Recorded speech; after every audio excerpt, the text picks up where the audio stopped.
he also said he had a problem with Bobby the Brown because Bobby the Brown liked to sing outside of his range. I told you Bobby Brown can't sing no more than Scruffy. So Babyface is going, woo, woo, woo, woo, woo, tink, tink. I told you to stay right here. Why do you keep going over there?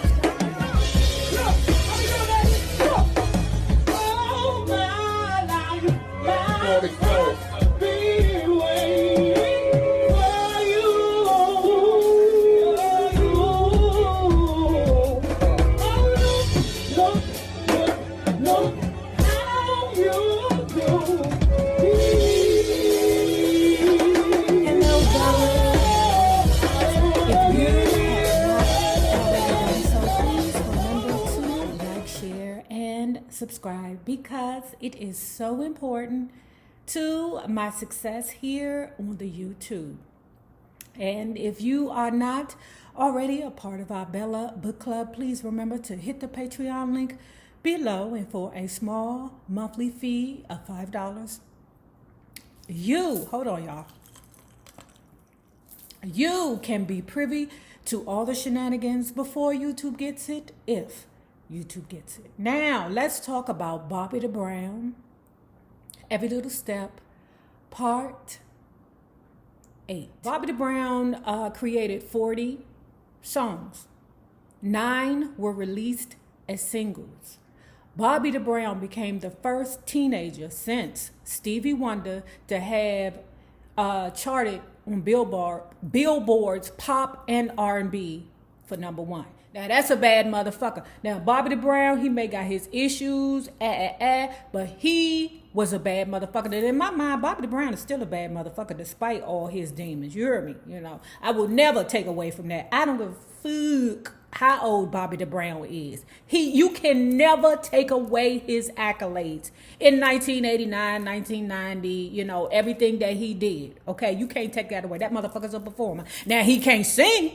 Okay, but we'll get into that later. He says, Don't Be Cruel wound up as the top-selling album of 1989. Ooh, and remember, New Edition released their album too. Oh, my God, to surpass the group that you started with. Oh, shit. Talking about, not revenge because those are his brothers, but talking about a sense of satisfaction, right? You know, but I still love the New Edition too. Okay, don't get that shit twisted, but I still love the New Edition. So, but in 1989, he sold over 5 million copies in that year alone, okay? And more than 8 million total over the years. And he won a Grammy in 1990 for the best male R&B vocal performance. Now, I don't know about the vocal part, but we'll take the performance. Bobby, I love you. I love you, Bobby. I don't have no problem with you, but we all know that your ass ain't the best singer in the world. It's just the way that you know, your veins pop in your neck and in your forehead that be turning the ladies on. So then he goes on to talk about his infamous Gumby haircut, okay? Just like in the movie, he went to this famous barber. You know, he was a big deal, you know, and he had a high top fade, you know, much like what the young boys do now, but it originated in the 80s, motherfuckers. Don't you ever forget that. It originated in the 80s. He had a high top fade, you know, and he went to the barber. The barber, I guess he on the phone talking to some girl, trying to convince her that he gonna be good to her. You know, I don't know, but he wasn't paying attention. He zipped. And next minute you know, he had this thing that was going like this, the Gumby. Then he said, because he got naturally curly hair, girl, he put some fruits and berries and juices in it, child, and he went on stage and the people loved it. It was Gumbies everywhere. I think it was. I can't sleep at night. I toss and turn, listening for the telephone. When I get your call, I'm at your door. Can't believe you called my home. And as a matter of fact, you blow my mind. You would even talk to me. 'Cause a girl like you is like a dream come true, a real life fantasy. So once he did that video and he wore that Gumby in the video, he said everybody around the world was wearing it. You know, I'm not going to give you that much, Bobby, to say that you was the innovator of it, but I would say that you maybe put it on camera. So then here we go. A few words from Babyface. Now, I'm not going to read the whole thing, but I'm definitely going to let you guys know. So what happened was some people had contacted LA and Babyface to say, listen, Y'all some bad producers. We need y'all to come help this new dude, Bobby the Brown. Bobby the Brown from New Edition? Yes, that Bobby the Brown. Okay. Now, at the same time, Babyface and L.A. Reid was trying to nurture their group, The Deal. I only think of you on 2 occasions. Hey, that's day and night. I used to love The Deal, child, but I like them better as producers. Anyway, they was trying to nurture their group, The Deal, so they put Bobby the Brown on the back burner. No, not that nigga, no. Then he said, Babyface said that he seen Bobby the Brown on a radio show, okay? And what happened was Bobby the Brown was singing. So then, he's singing Girlfriend, okay? And all of this is televised. Babyface and L.A. Reid is watching this nigga because, even though they said no to the Bobby to the Brown, they still got the dude in the corner of their eye. Okay, now they watching him sing Girlfriend.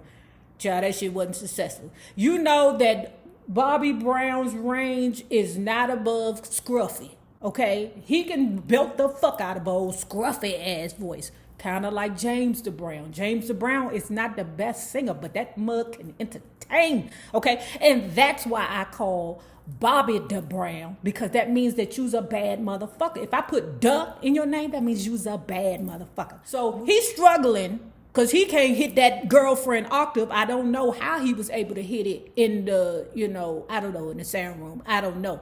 But Bobby the Brown got so mad because he wasn't making the note in front of the camera that he said, man, I don't want to sing this song no more, and threw the mic to the ground on stage. Babyface and L.A. Reid said, oh shit, I need this nigga. Now, Babyface also said that it was certain songs on there that he fought them on, like Don't Be Cruel, okay? He didn't want to do it. It was a couple of songs that he didn't want to do that ended up being successful for him, okay? Then he also said he had a problem with Bobby the Brown because Bobby the Brown liked to sing outside of his range. I told you Bobby Brown can't sing no more than Scruffy. So Babyface is going, woo, woo, woo, woo, woo, tink, tink. I told you to stay right here. Why do you keep going over there? Stop it. Bobby the Brown get mad because he can't achieve what he want to achieve. Baby, you can achieve it. You just got to achieve it right here at Scruffy. At the end of the day, Babyface said they thought they did a very good job with Bobby the Brown. And when they was done, they knew he was going to blow up. I said, ooh. Ooh. Then Babyface gives his recount of this. Ooh, shit. Bobby the Brown was on tour. He was the opener. Okay? Then, I'm not sure who the headliner was. Babyface was very evasive when it comes down who was the headliner. But it was Bobby the Brown, I'll Be Sure, and the New Edition. This is what happened. Here comes the scenario, girl. Look. So, I'll Be Sure on stage. Bobby the Brown then finished his set. Okay? Babyface and L.A. Reid, them two or one of the two, something like that, had came to see Bobby the Brown perform, okay? Babyface made it to the side of the stage. Bobby the Brown, sweating, panting, leaned over, talking to Babyface. The crowd stopped paying attention to I'll Be Sure. They screaming for Bobby. You heard me. So that kind of changed the way that the show was going. All they knew was by the time they left North Carolina, South Carolina, on one of them Carolinas that they was Bobby was no longer the opener. Bobby was the headliner. Could you imagine? Let me tell you something. I'll Be Sure was at his height at that time, according to the Babyface. Okay? And they stopped screaming for the I'll Be Sure and start screaming for the Bobby Brown, and he ain't even performing?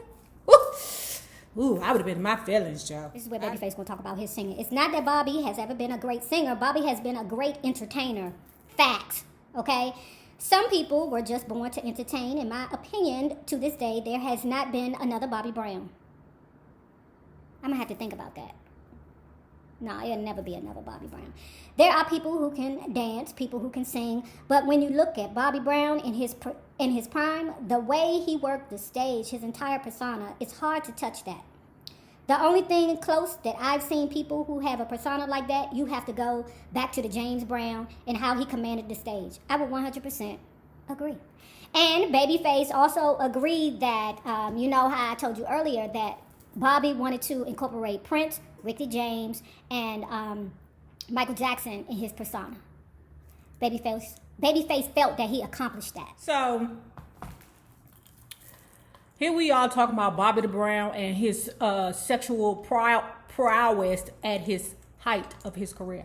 At the height of his career. Basically, he said, all them bitches who looked at me like I was black and ugly is now on my D. Okay? And he loves it. He said he was hunching mammies, the daughters, the cousins, groupies, dancers, singers, actresses. He was humping them all. You heard me. He said at 20 years old, he went buck fucking wild. Ooh, I could imagine.